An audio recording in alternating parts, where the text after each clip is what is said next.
जय हिंद मेरे शेर से नियो, आ जाओ फिर दिल गार्डन कर देंगे, क्योंकि आज का जो सेशन है बड़ा ही मजा आने वाला है। क्योंकि तुम्हें ज़िंदगी में संघर्ष करना चाहिए। संघर्ष करने के लिए तुम्हें हर वक्त तात्पर रहना चाहिए, क्योंकि तात्पर जब तक नहीं रहोगे तब तक कुछ नहीं करोगे। बिना चैलेंज का आज तक कुछ हुआ नहीं है। तो जब तक तुम चैलेंज नहीं रखोगे, ज़िंदगी में कुछ नहीं करोगे। चेहरे पर रौनक होनी चाहिए, कभी भी उदासी नहीं होना चाहिए। कहा जाता है कि ज़िंदगी में उदास अगर होते हो तो इसके लिए एक और भी सुझाव देता हूँ, जो 2 शब्द तुम्हारे एकदम खास लगेगा। कभी भी ज़िंदगी में उदास मत होना।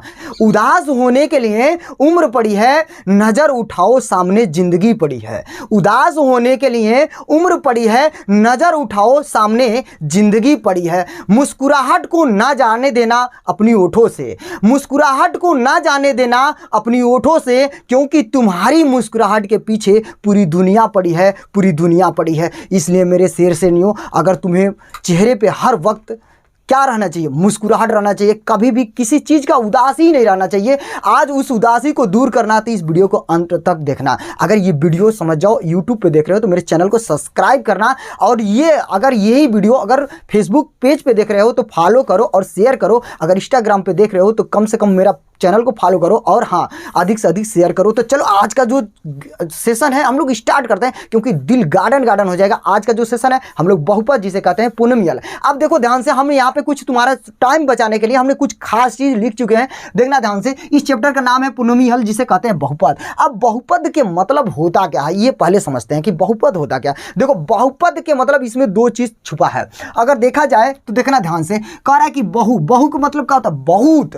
अब पद के मतलब जिसमें पद के मतलब संख्या जो भी आ जाए, कम से कम 1 से क्या होनी चाहिए, अधिक होना चाहिए। 1 भी हो सकता है, कोई भी हो सकता है, लेकिन उनका भी रूल होता है। लेकिन बहुपद के मतलब जिसमें कहा जाए बहुत से सारे पद आ जाए, उसी को तो बहुपद कहते हैं। अब देखो ध्यान से, जब हम लोग 9th में पढ़ रहे थे तो 9th में उसमें क्या था, बहुत से सारे सेशन पढ़ लिए, जिसमें पढ़ लिए थे आप लोग चर अचर। अब सबसे पहले नंबर 1 पे देखिए, चर क्या होता है।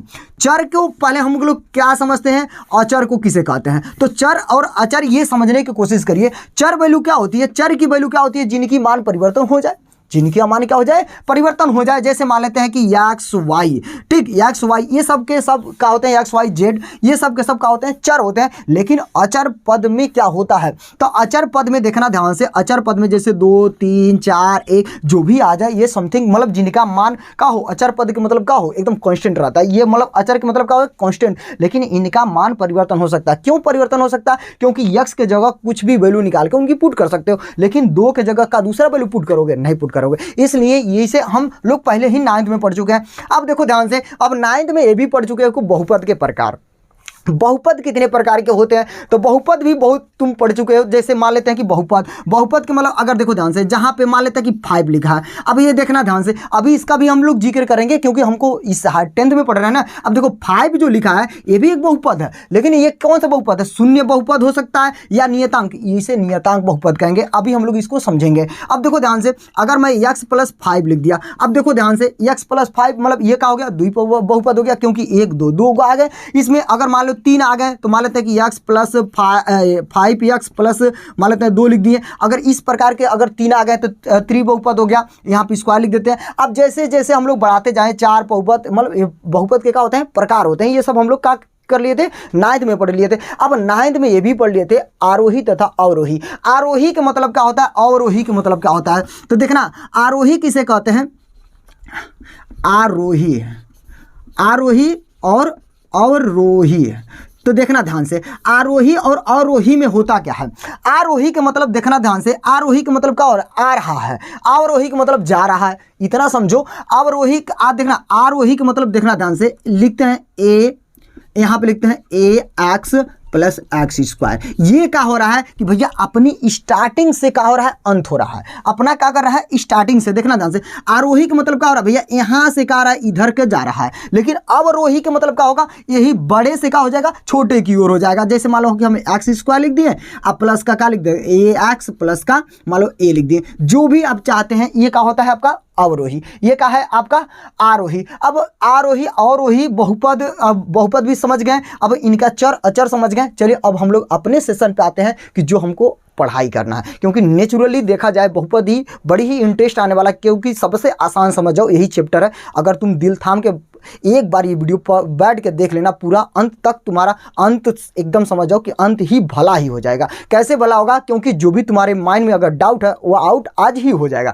अब देखना ध्यान से, सबसे पहले नंबर वन पे हम ये समझते हैं कि देखना ध्यान से, अब हाई स्कूल के बेस पे समझते हैं कि हमको जो पढ़ लिए थे ना 9th में, वो जब छूट गया है तो हम लोग क्या करना है, इसी से अब समझना है। अब देखना ध्यान से, रैखिक बहुपद, पहला ही क्वेश्चन का रहा है कि रैखिक बहुपद, रैखिक बहुपद के मतलब क्या होता है इसे समझते हैं। देखो रैखिक बहुपद मतलब जिनका घात एक हो, जिनका घात क्या हो, एक हो, उसे हम रैखिक बहुपद कहते हैं। अब देखना ध्यान से, यहाँ पर रैखिक बहुपद का है 5x और x के पावर जो वो आपका क्या है, चर है, क्या चर है भैया, चर राशि है। जो चर राशि का अगर जो हमने उसकी घात अगर एक रखा, वो हमारा क्या हो गया, आपका रैखिक बहुपद। देखना ध्यान से, यहाँ पर सबकी घात कितनी है, एक है, इसलिए हम एक नहीं 3 एग्जाम्पल आपको सामने दे दिए हैं। ये जिनकी घात का हो एक हो उसे क्या कहते हैं, रैखिक बहुपद। अब देखना द्विबहुपद, जिसे क्वाड्रेट पोलिनोमियल्स कहते हैं। अब देखना इनका का मतलब द्विबहुपद का मतलब कि जिनकी घात का हो दो हो भाई, जिनकी घात का हो दो हो उनको क्या कहते हैं, द्विघाती बहुपद। देखना ध्यान से,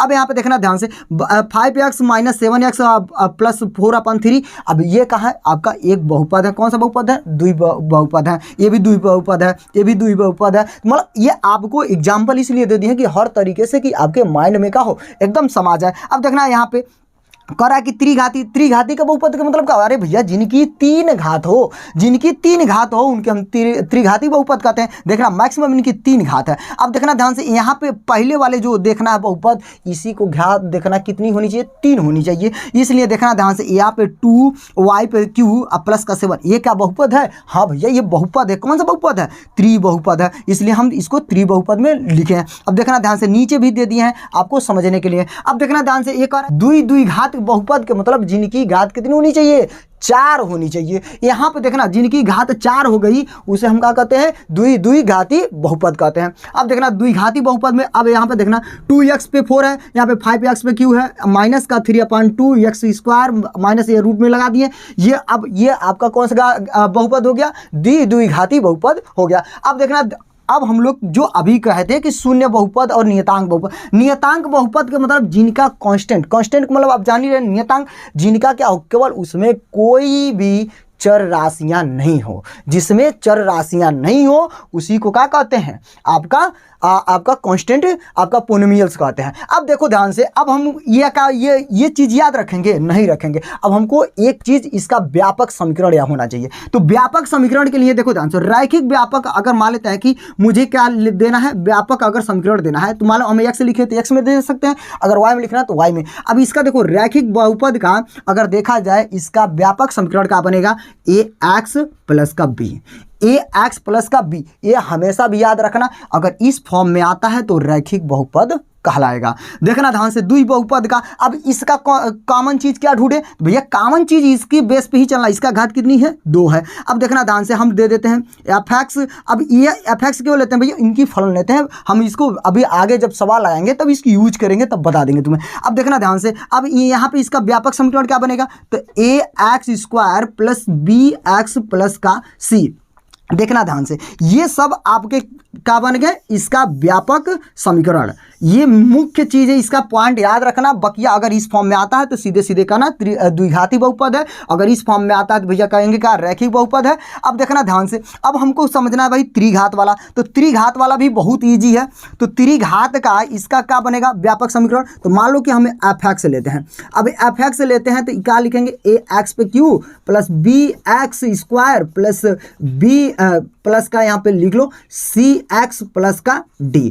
ये आपका पूरा क्या हो गया कि ये आपका बन गए भैया कौन से, त्रिघाती बहुपद का व्यापक समीकरण। ये मुख्य पॉइंट है, इसे याद रखना हमेशा के लिए। अगर याद रहेगा, अगर इस फॉर्म में मिलता है तो तुरंत ही कह देना का त्रिघाती बहुपद है। अब देखना ध्यान से, अगर मैं इसका व्यापक समीकरण लूँ, किसका लूँ, अगर इसका कह रहा है कि द्विघाती बहुपद का मतलब हमको जिनका घात 4 है इसका घात पे निकालूँ, तो इसका क्या निकल सकता है, फलन का। तो मानो हम x वाला लेते हैं, y वाला भी ले सकते हो, z वाला भी ले सकते हो, जो चाहते हो उसको ले सकते हो। अब इसे क्या लिखेंगे, ax पे 4 प्लस का bx पे q plus cx² plus d D x plus का ई। अब ये देखो ध्यान से, इसका मानक समीकरण आपका ये मिल गया। अब देखो ध्यान से, ये पूरा हमने मानक समीकरण बता दिए। अब इनका मानक समीकरण क्या बनेगा? अरे भैया ये तो कांस्टेंट है, केवल अगर जिसमें क्या हो अचर पद आ जाए, जिनका क्या हो जाए अचर पद, क्योंकि आपको सबसे पहले ही यहाँ पे बता चुके हैं कि अचर पद क्या होता है। जिसमें अचर पद आ जाए वही क्या होते हैं? कांस्टेंट या नियतांक क्या होते हैं? बहुपद होते हैं। इस प्रकार ये चीज कॉन्सेप्ट रखना। अब चलते हम लोग क्या फर्स्ट प्रश्नावली पे, देखना कितना मजा आएगा, दिल गार्डन गार्डन ही हो जाएगा। चलो आओ देखते हैं। अब हम लोग फर्स्ट प्रश्नावली बड़ा ही मजेदार है, क्योंकि इसमें तो यार दिल गार्डन गार्डन, क्योंकि समझ जाओ कि एक बार देखने के बाद पुनः दोबारा इस प्रश्नावली को कभी जिंदगी में नहीं देखना है। कभी भी देखोगे एकदम अंधेरा में भी देखोगे ना, अगर कोई बोल रहा तो सुनोगे तभी बोल दोगे कि यही आंसर है। अब देखो ध्यान से, हम इसको सबसे पहले नंबर 1 पे ग्राफ समझने से पहले ये समझते हैं कि होता क्या है। अब देखो ध्यान से, सबसे पहले नंबर 1 पे जब तुम 9th पढ़ रहे थे तभी उसके पहले क्या पढ़े थे भैया? ये कोऑर्डिनेट पढ़े थे, निर्देशांक ज्यामिति। निर्देशांक ज्यामिति जिसे क्या कहते हो? इधर एक्स, इधर एक्स डैश, इधर वाई, इधर क्या है? Y dash. अब ये देखना ध्यान से, ये आपको बस केवल यही समझना है कि ये क्या है। ये क्या भाई? निर्देशांक का हम लोग जो कोऑर्डिनेट पढ़ते थे 4 भागों में बट गया है। अब देखना ध्यान से, पूछता क्या है कि इस वाले में तुम्हें हर वक्त पूछेगा, वाई अक्ष पे कभी भी नहीं पूछता है, केवल एक्स अक्ष पे ही पूछता है कि शून्यांकों की संख्या ज्ञात करना है कि कितनी बार कौन रेखा काट रहा है। अब सबसे पहले नंबर 1 पे देखो ध्यान से, अगर मैं मान लूं कि इस पे एक रेखा ऐसे खींचती है, क्या कर दिए? एक रेखा खींच दिए और कहें कि भैया पी एक्स का हमको क्या करना है? शून्यांकों की संख्या ज्ञात करनी है। तो शून्यांक कितना बार इस पे प्रतिच्छेद कर रहा भैया? जितना बार इस एक्स अक्ष पे अगर काटता है तो समझ जाओ उतना ही आंसर है। तो यहाँ पे कितना बार काटा है? एक बार भी नहीं काटा है, तो हम कहेंगे का जो रेखा है, जो एक्स अक्ष रेखा है, इस पे कोई बिंदु छेद नहीं करती।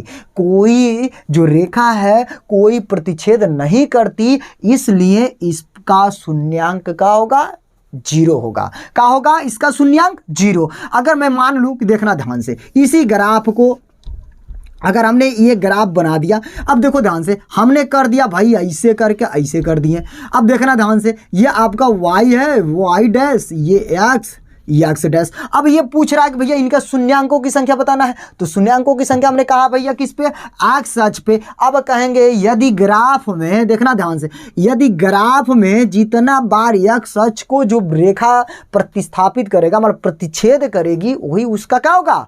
शून्यांक होगा। अब देखना ध्यान से, अब ये जो रेखा है, ये जो टेढ़ा मेढ़ा रेखा जो जा रहा है, अब देखो कितना बार काटा है? तो देखो 1 2 3, तो 3 बार काटा है। तो अब कहेंगे यदि जो ग्राफ में एक्स अक्ष को ये रेखा 3 बार प्रतिच्छेद करती है, इसलिए इसमें शून्यांकों की संख्या कितनी है?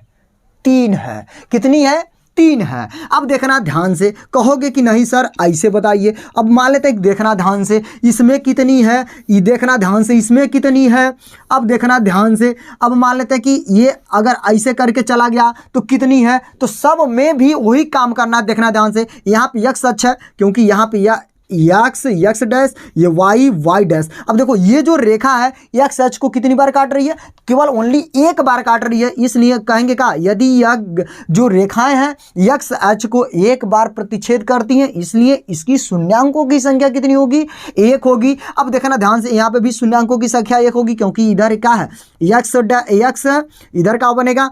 एक्स डैश, ये वाई डैश। अब इधर भी देखना ध्यान से, यहाँ पे आपका ये क्या है? y, ये इधर y डैश, ये x, यहाँ पे x का डैश। अब देखना इसमें कितना है? शून्यांकों की संख्या 1 है, क्योंकि ग्राफ में ये रेखा x अक्ष को कितनी बार प्रतिच्छेद करती है? 1 बार। यहाँ पे देखना ध्यान से, अब यहाँ पे जो रेखाएं हैं प्रतिच्छेद कितनी बार कर रही हैं? 2 बार कर रही हैं। इसलिए कहेंगे का, x अक्ष पे जो हमारी रेखा है वो x अक्ष को कितनी बार प्रतिच्छेद करती है? 2 बार प्रतिच्छेद करती है, इसलिए इसकी शून्यांकों की संख्या 2 होगी। तो फर्स्ट प्रश्नावली पे लगभग इसी टाइप का क्वेश्चन है।